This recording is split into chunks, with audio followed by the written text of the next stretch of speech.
नमस्कार। प्रतिपक्ष में आपका स्वागत है। मेरा नाम भाऊ तोरसेकर है। मैं मराठी पत्रकार हूँ और हिंदी में वीडियो बनवा रहा हूँ। मेरी हिंदी आपको समझे ऐसी उम्मीद रखता हूँ। दोस्तों, आज मैं राहुल गांधी के बारे में थोड़ी बात करूँगा।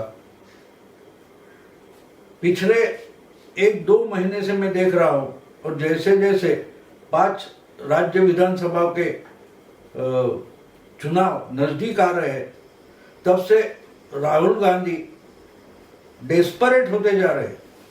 उनको शायद समझ में नहीं आ रहा है कि कौन सा इशू पकड़ के रखे। इसलिए मैंने आज के विषय को शीर्षक दिया है, जाए तो जाए कहां। उनको तो मोदी जी को हराना है, बीजेपी को हराना है। तो एक बात समझ लेनी चाहिए कि असम जहां 5 चुनाव होने वाले हैं, पुदुचेरी, तमिलनाडु, केरला, बंगाल और असम, तो उसमें असम छोड़कर बीजेपी कहां भी सत्ता में नहीं है। असम में है और उन्होंने उधर अच्छे पैर जमा लिए। बंगाल में बीजेपी पिछले लोकसभा चुनाव में 2 नंबर की पार्टी बनकर उभर कर आई है। और सिर्फ 2 नंबर की पार्टी नहीं है, जैसे कि कांग्रेस राष्ट्रीय तौर पर 2 नंबर की पार्टी है, लेकिन एक जगह बीजेपी 302 एमपी है और कांग्रेस के सिर्फ 52 है। इसका मतलब 250 का फर्क है। तो उतना फर्क भी बंगाल में बीजेपी और टीएमसी में नहीं है। इसका मतलब बीजेपी के लिए बंगाल और असम के चुनाव इंपॉर्टेंट है, क्योंकि वहां बंगाल में सत्ता मिल सकती है और असम की सत्ता चलानी है और फिर से उनको सत्ता प्राप्त करनी है। तमिलनाडु, पुदुचेरी और केरला ये बीजेपी के लिए अभी शुरुआत के राज्य है। उन्होंने जो 10 साल में 6 साल में मेहनत की है, उसका थोड़ा सा परिणाम इन छोटे राज्यों में दिखाई देगा। उधर 4-5वें नंबर पर भी बीजेपी आती है तो भी बीजेपी के लिए बड़ा फायदा या लाभ हो सकता है। तो बीजेपी से लड़ते वक्त अगला चुनाव देखना पड़ता है, यही राहुल गांधी नहीं समझ रहे। इसलिए वो हर दिन, हर हफ्ते, हर घंटे अपनी दिशा बदलते रहते हैं।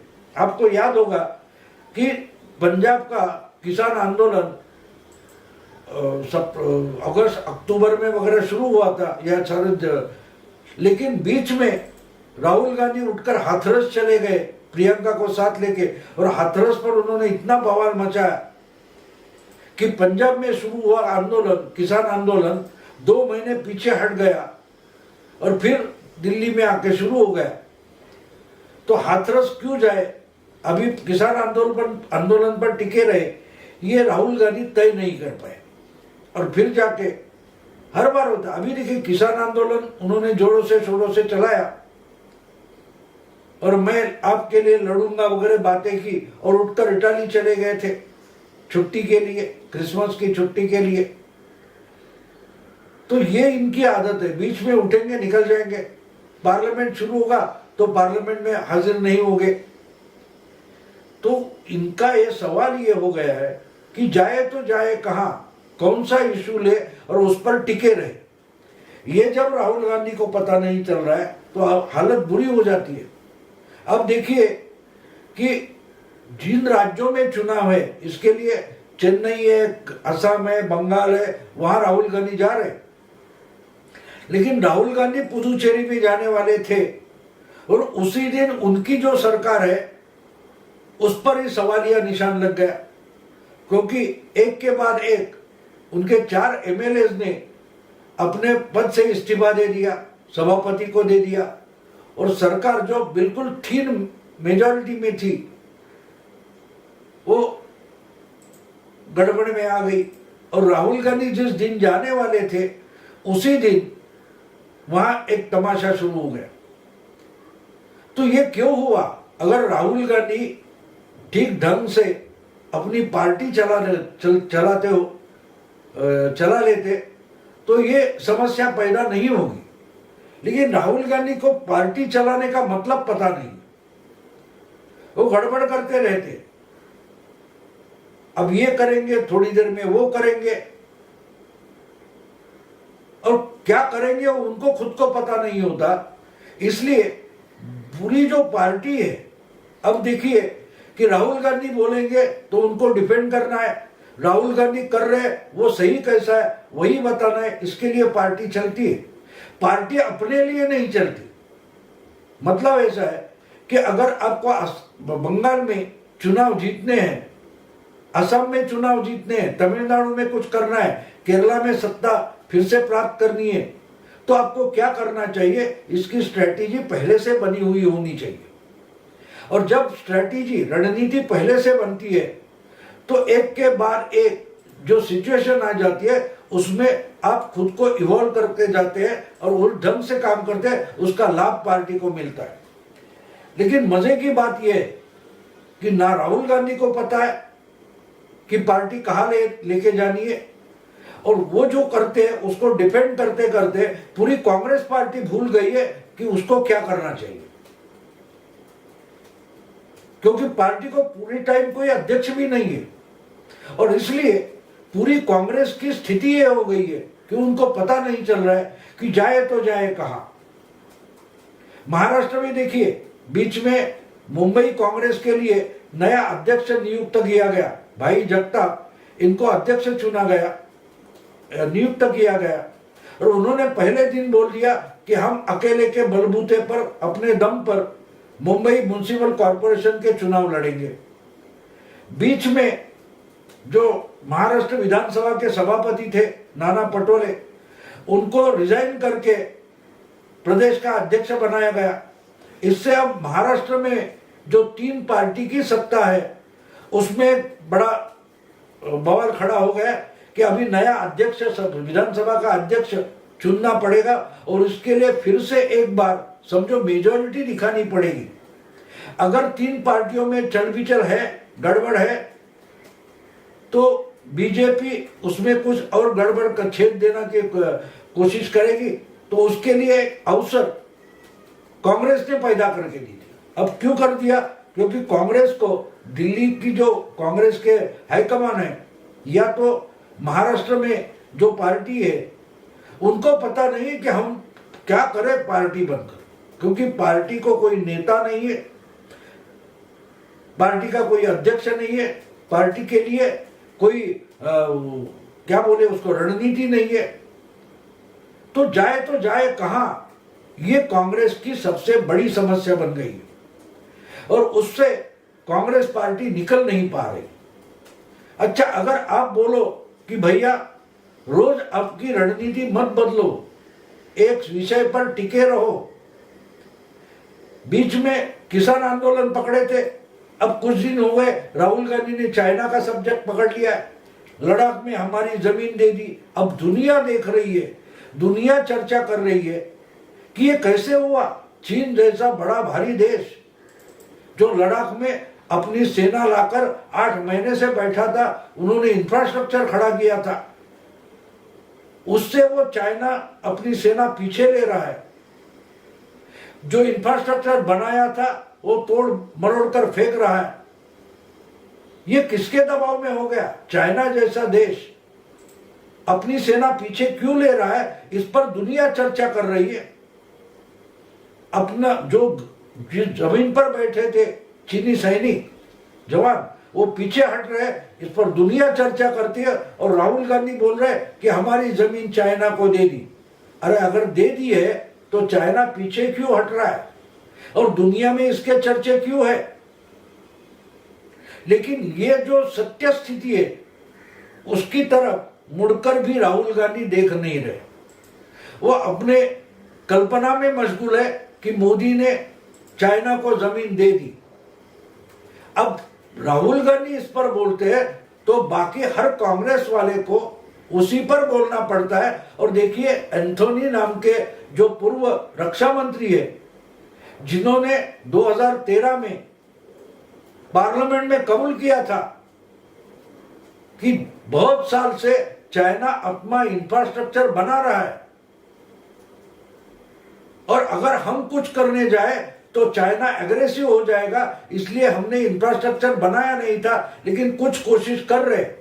ये सितंबर 2013 में एंथोनी ने मान लिया था पार्लियामेंट में कि चाइना इंफ्रास्ट्रक्चर बना के लद्दाख में एलएसी के नजदीक आकर बैठ गया। लेकिन हम चाइना को गुस्सा नहीं दे सकते, चाइना को रोक नहीं सकते, क्योंकि रोक दिया तो युद्ध की स्थिति पैदा हो जाएगी, वॉर सिचुएशन निर्माण हो जाएगी। इसलिए हम आहिस्ते कदम जा रहे हैं। लेकिन मोदी ने 6 साल में ऐसा कुछ किया है तो जो इंफ्रास्ट्रक्चर पिछले 10-15 साल में चाइना ने बनाया था, वहां से चाइना पीछे हट रहा है। लेकिन ये बात राहुल गांधी की समझ में नहीं आ रही है। दुनिया समझ सकती है, लेकिन राहुल गांधी नहीं समझते, और राहुल गांधी नहीं समझते तो पूरे कांग्रेस को वो समझना जरूरी ही नहीं लगता। और फिर जो गलत बात राहुल गांधी बोल रहे हैं, वही बात हर कांग्रेस वाला दोहराते जाता है और दुनिया में हास्यास्पद बनते जाता है। अब एक बात सीधी साधी है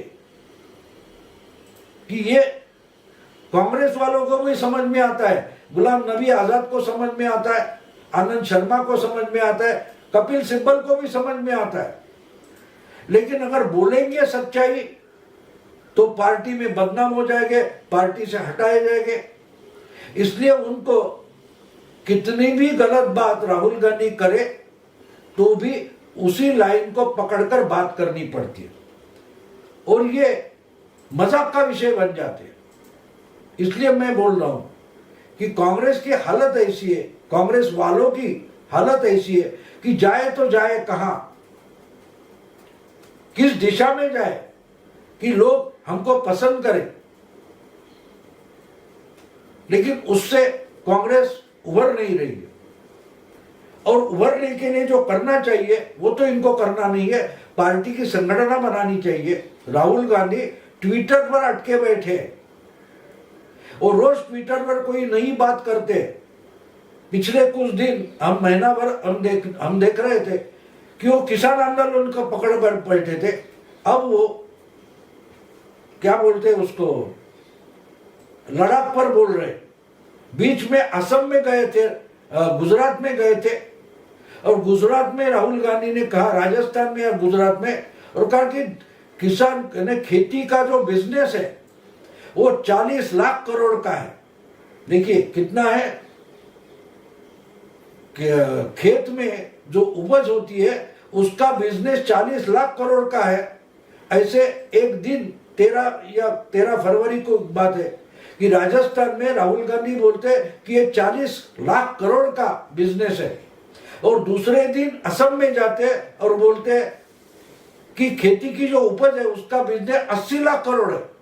तो एक दिन में दूसरा राज्य जाके राहुल गांधी बोलते हैं कि 80 लाख है। तो एक आंकड़े पर तो पकड़े रहो, लेकिन वो नहीं रह सकते। ना राहुल गांधी रह सकते, ना कांग्रेस रह सकती है, क्योंकि राहुल जो बोलेंगे वही सच है, वो बताने में कांग्रेस लगी हुई है और जनता इनका मजाक बनाती है।